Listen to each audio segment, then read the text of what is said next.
তো এখন আপনার কাছে আরেকটি বিষয় জানতে চাচ্ছি মানব কল্যাণের উদ্দেশ্যে, যাতে করে আমাদের মতো সাধারণ মানুষের কল্যাণ হয় সে বিষয়টা আপনার কাছে জানতে চাবো। যেমন একটা মানুষের দেহে অনেক প্রকার রোগ থাকে, যেমন অনেকের ফুসফুসের সমস্যা, শ্বাস নিতে সমস্যা, আপনার বুকে ব্যথা করে, তলপেট ব্যথা করে, ঘুম হয় না, তারপরে আপনার গ্যাস্ট্রিক, এরকম বিভিন্ন সমস্যা হতে পারে, বুকের ব্যথা, বুকের এক সাইডে ব্যথা, পেটের এক সাইডে ব্যথা।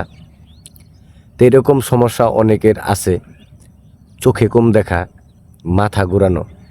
এটির আসলে এই সমস্ত রোগের আপনার এই প্রাকৃতিক কোনো সমাধান এই কুদরতি গাছের দ্বারা আছে কি না সে বিষয়টা আমরা আপনার কাছ থেকে জানতে চাই।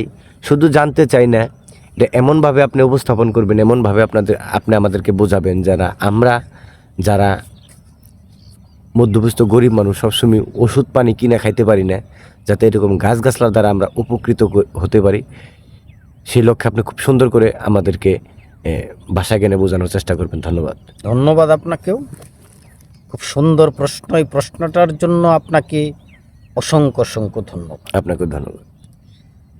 ধন্যবাদ জানাই যারা ভিডিওটা প্লে করেছেন তাদেরকে, আর ধন্যবাদ জানাই এই পৃথিবীর সমস্ত ওলিয়াল মুর্শিদ, ফকির, কবিরাজ, মুন্সি, মৌলানা, মুফতি, মুহাদ্দিস,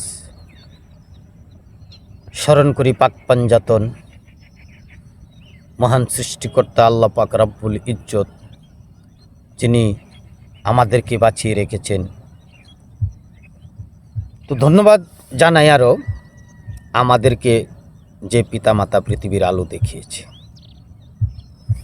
তো আলো দেখানোর পরে আমাদের গঠন হয়েছে এই মানব দেহ। জি। আর এই মানব দেহতে বিভিন্ন রকমের সংক্রমণ অ্যাটাক করছে। দেখা যায় আপনার প্রশ্নতে শুনতে পেলাম যে ফুসফুসের সমস্যা, মানে তার শ্বাসের সমস্যা। এই তো কয়েকদিন আগে আমাদের একজন মানুষ আমাদেরকে ছেড়ে চলে গেছে, তাজউদ্দিন সাহেব। ওনার প্রচুর পরিমাণ শ্বাসকষ্ট ছিল, আল্লাহ তাকে ব্যস্ত নসিব করুক। তো এই শ্বাসকষ্ট এই শীতকালে মারাত্মক একটা পরিশ্রমের আকার ধারণ করে। সেই শ্বাসকষ্ট আপনারা কিভাবে ভালো করবেন আমি বলে দেব। আমাদের অনেকের দেখা যায় হজম শক্তি কমের কারণে গ্যাস হয়। জি। আর গ্যাস থেকে আলসার পর্যন্ত হয়ে যায়। সেই গ্যাস যেন না হয় সেরকম একটা ব্যবস্থা আজকে আপনাদেরকে আমি বলে দেব। আমাদের ত্বকে বিভিন্ন ধরনের সিমটম দেখা দেয়, এইটা আমি আজকে পরিষ্কার করে দেব। রাতে আরামদায়ক ঘুম হয় না, সেই কথাটা আমি আপনাদেরকে সুন্দরভাবে বুঝিয়ে দেব। মাথা ব্যথা করে, চোখে কম দেখা যায়, সেটিও ইনশাল্লাহ করে দেব। তো যখন আপনার এই কাজটা করবেন, মাথা ব্যথা এবং চোখের ঘুম নষ্ট হবে না। জি। তো আপনার মানসিক চাপ যখন কমে যাবে তখন আপনার মাথা সঠিকভাবে চলবে।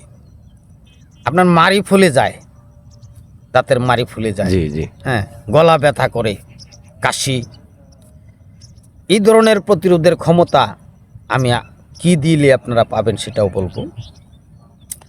অনেকের পেটে কৃমি হয়, গোড়া কৃমি, পায়খানার রাস্তায় কিটকিট করে কামড়ায়, যেখান থেকে গুটি ব্যারাম হওয়ার সম্ভাবনা থাকে, সেটা হবে না আমি বলে দেব।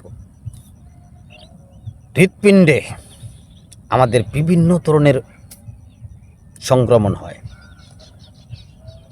এই এতগুলি জিনিস মাত্র একটা জিনিস দিয়ে আপনারা ভালো করতে পারবেন।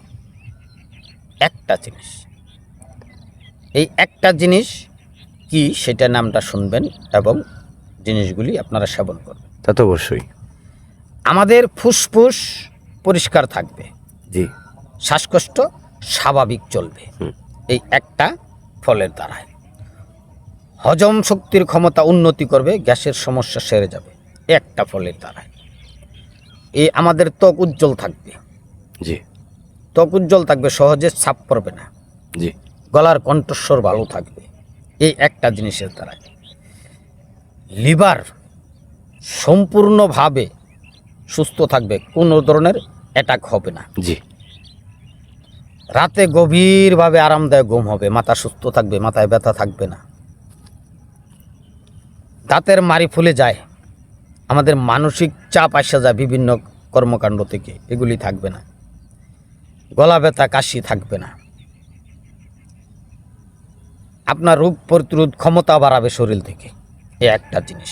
এটা আসলে কি একটা গাছের মাধ্যমেই এরকম? একটা গাছের মাধ্যমে এটার খাওয়ার নিয়মটা আমি বলে দেব। এখন আপনার ওই হৃৎপিণ্ডের বিভিন্ন সংক্রমণ হয়, জি। সেটাও হবে না, জি। শুধু একটা ফলের মাধ্যমে। এটা একটা ম্যাজিক ফল। আচ্ছা। এখন আপনিও প্রশ্ন করতে পারেন, আমার প্রিয় দর্শকরাও প্রশ্ন করতে পারে যে ম্যাজিক ফল কি? যে ম্যাজিক ফল কি, তুমি একটা দিয়েই সব কিছু সারিয়ে ফেলছো, ডাক্তাররা কি করবে তাহলে? ঠিক, প্রশ্ন আসতেই পারে। প্রশ্ন আসতে পারে, ডাক্তাররা কি করবে তাহলে? ডাক্তারের ওষুধ তো এতদিন খেয়েছেন আপনারা। জি। আজকে আমার এই ম্যাজিক ফলটা দেখেন, এইটাই আপনাদের কি করে। এই ম্যাজিক ফলটা, এই ফলটাও আপনার খাওয়ার দরকার নাই, শুধু ভিজিয়ে রাখবেন আর বীজাণু পানিটা খাবেন। আচ্ছা। শুধু ভিজিয়ে রাখবেন আর বীজাণু পানিটা খাবেন, নিয়মিত 41 দিন খাবেন। আপনার আমি যে 11টা রোগের কথা বলছি, এর ছিটে ফোটাও আপনার দেহের ভিতরে থাকতে পারবে না। মাশাআল্লাহ, মাশাআল্লাহ। এটা গ্যারান্টিযুক্ত। আল্লাহর নাম নিয়ে এবং আল্লাহর যে মানুষের জন্য যে মাখলুকাত যে প্রেরণ করেছে, যে গাছ বৃক্ষ প্রেরণ করেছে, সেই আল্লাহ তাআলার পাঠানো গাছের ক্ষমতার সাহসে আমি বলছি। জি। সেই ফলের নামটা যদি বলি, আপনি বলবেন যে এতক্ষণ বকবক না করে তো আগেই বলে দিতে পারতাম। হ্যাঁ। কিন্তু আগেই বলে দিতে পারতাম, বলে দিলে কিন্তু আপনারা এই কথাগুলি আমার শুনতেন না, না শুনে দিতেন কাজে কিছুই হবো না। না, অবশ্যই বলে দিলে তো হবে না, নিয়ম কারণ আছে না? নিয়ম কারণ রয়েছে, অবশ্যই নিয়ম কারণ আছে। নিয়ম মেনে খাইতে হবে। অবশ্যই নিয়ম কারণ আছে। তো সেইটা হচ্ছে আমাদের যে আমরা তরকারিতে খাই, এটার নাম হলো লবঙ্গ। এই লবঙ্গ 20 গ্রাম লবঙ্গ, 20 গ্রাম লবঙ্গ 1 গ্লাস পানিতে ভিজাবেন। আচ্ছা। আপনি রাতে ভিজিয়ে রাখবেন, 12 ঘন্টা পর লবঙ্গগুলি উঠিয়ে নেবেন। মানে শোয়ার আগে ভিজে রাখতে হবে? হ্যাঁ, শোয়ার আগে ভিজায় রাখবেন। আচ্ছা। 12 ঘন্টা পর এই গ্লাস থেকে লবঙ্গগুলি বের করবেন, বের করে পানিটা খাবেন। 41 দিন যদি আপনি খাইতে পারেন, পৃথিবীর কোনো রোগ আপনার শরীরে বাসা বাঁধতে পারবে না ইনশাল্লাহ। পৃথিবীর কোনো রোগ আপনার শরীরে আসতে পারবে না।